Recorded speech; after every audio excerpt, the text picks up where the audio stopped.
Lynn, teka, may papasa ako sa'yo.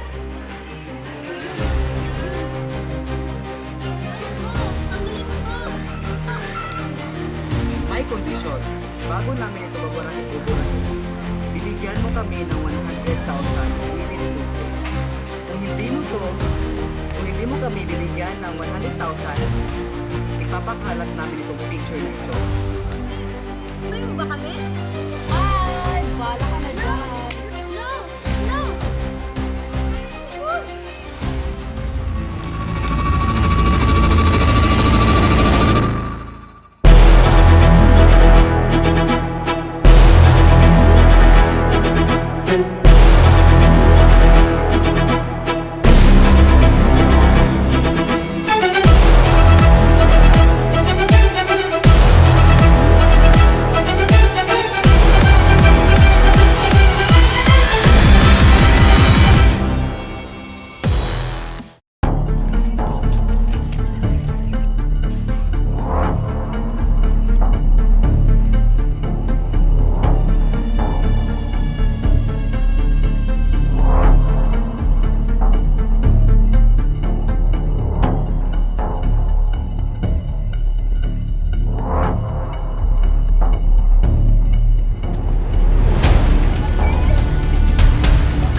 Dati kasuhan ng inaakusahan ng anti-cybercrime at sexual harassment.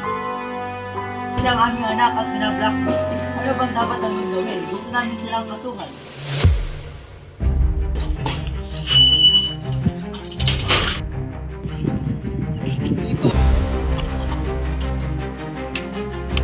Uy, magandang chicks, oh! Uy, ngayon! Bakit? Bakit? Bakit?